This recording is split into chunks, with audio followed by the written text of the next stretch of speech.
Down here in the bottom left, he played pretty well, except for one huge gaping mistake. He is... YoDa. There he is, in all his glory. Over here in the top right, a Zerg player who just played pretty much perfectly. He is...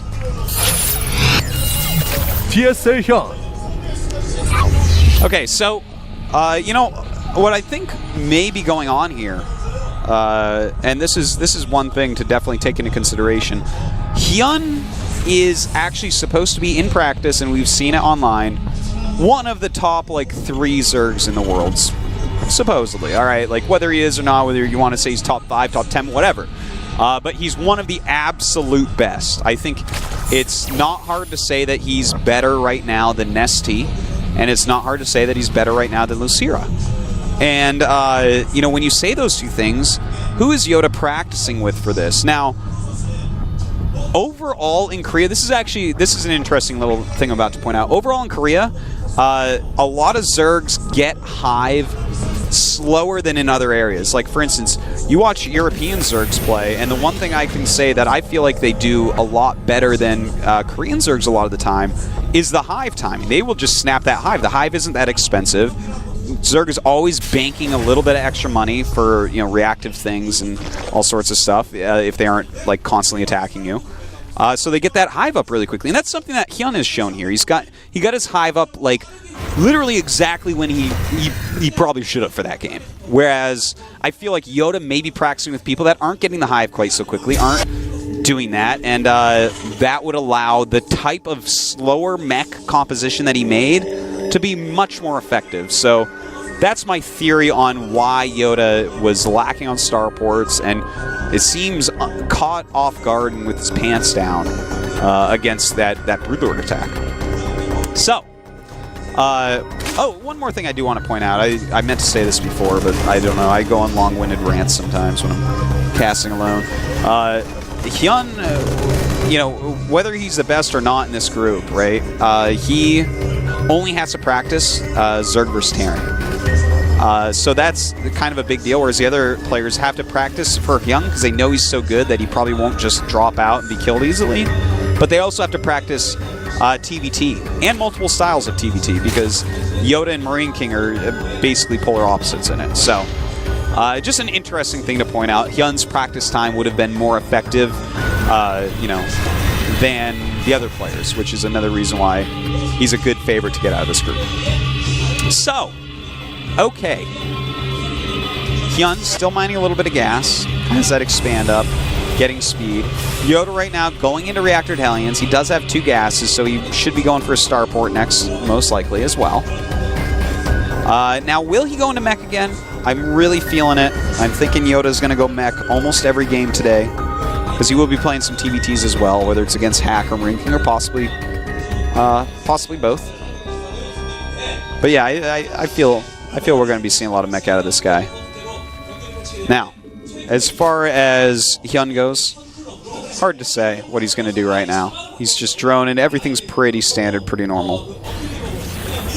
This is normally when my good friend Tasis would ask me to ask him something, which I can never do very well. But he's not here, so I guess we get to not do that. I get to avoid looking silly during that point. Now, we do have that 3rd hatch coming up. A good scout by YoDa to see that. And he is going for a starport. So, Banshee should be incoming at least 1.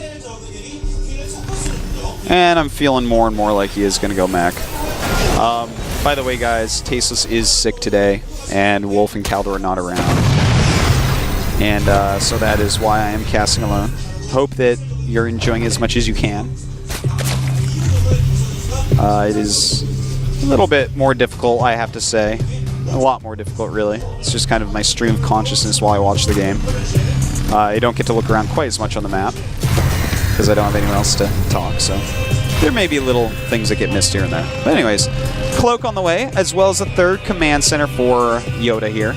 We have some roaches on the way for HyuN. Looks like, you know, those will be good defensively, obviously, but he can definitely go over and do a little attack with that. A couple evolution chambers coming. Why can't I think of that? Evolution chambers, jeez. Well, anyways, he hasn't made any sort of wall with those. So that's kind of an interesting thing to know. We normally do see people make little walls with that. But I like that he's gone roaches this game, not just because he can put on a little bit of pressure in the early game, but if YoDa is going mech again, which seems super likely, he's getting his extra gases, it's for sure.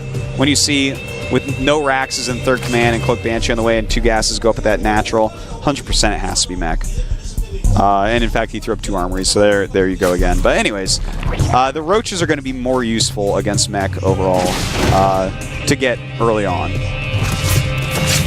So now this Banshee coming in. He's going to see that, in fact, the Spore Crawler is being made. HyuN really on top of things right now. Not too much damage is going to be able to be dealt by this Banshee. In fact, he's got to get out of there. He's going to lose it. And, oh, he just gets it out of there. Pretty well done. And he's killed 6 drones this game so far. Not too terrible. Not too terrible. All right, so right now we do have the extra facts coming up. The double Evos. Ooh, a Baneling Nest coming up as well. Now, he doesn't know for certain that it's mech yet. He hasn't seen it at any additional factories yet. And sometimes people go Hellion Banshee into bio, so he does have to be a little bit careful about that. Now, the melee upgrade's totally fine with that. You don't necessarily have to get roach upgrades to use roaches against mech for a bit. And, you know, the broodlings, the zerglings, they're still going to be useful things, and ultras occasionally as well. Now, he is going up to Infestor Tech. I actually like that as well. And getting his Baneling speed. Now, that one's a little bit more interesting, because Banelings overall, in general, aren't as good against mech. But anyways, here we go with a lot of Hellions into this third base.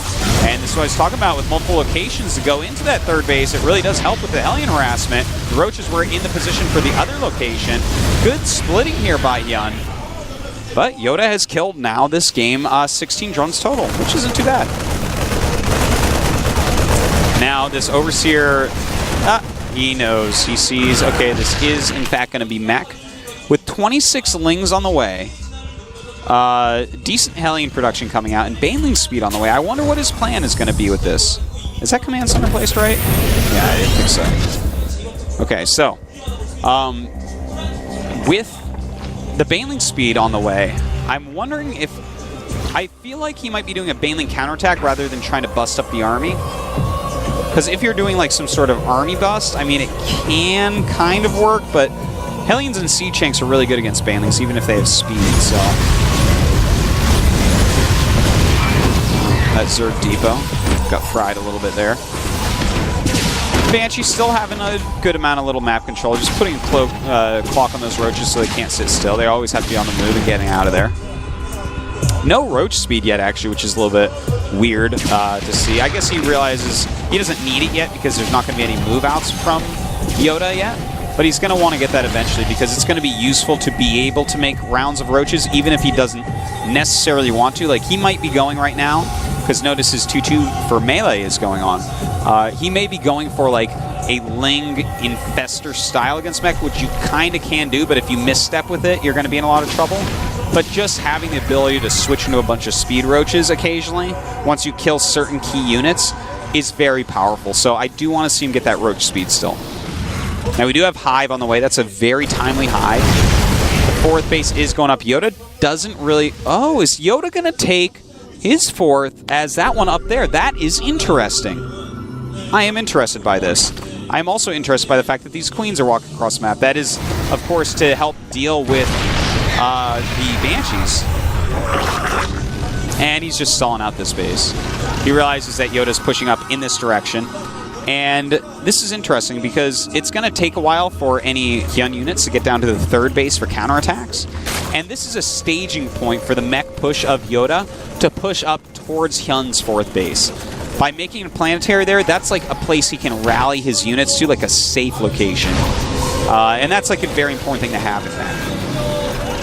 So right now, it looks like HyuN is just getting ready to deny this base over and over, this is actually great. I love to see what he's doing here, where he's just constantly denying the fourth of YoDa. And YoDa is being very methodical. We've already learned this. When you meet like a very good mech player that's very methodical, just slowing them down is what you need to do, because you're not ever going to kill their army correctly. Now we do have a big link counterattack going on. Very good SimCity, but he's going to be able to run in there. So he's got to be careful. The Hellions are coming up to help out, and that's, I mean, he's doing okay with the SCVs on that stop position, but it's starting to take its toll a little bit. He has lost a total of 12 SCVs at this point.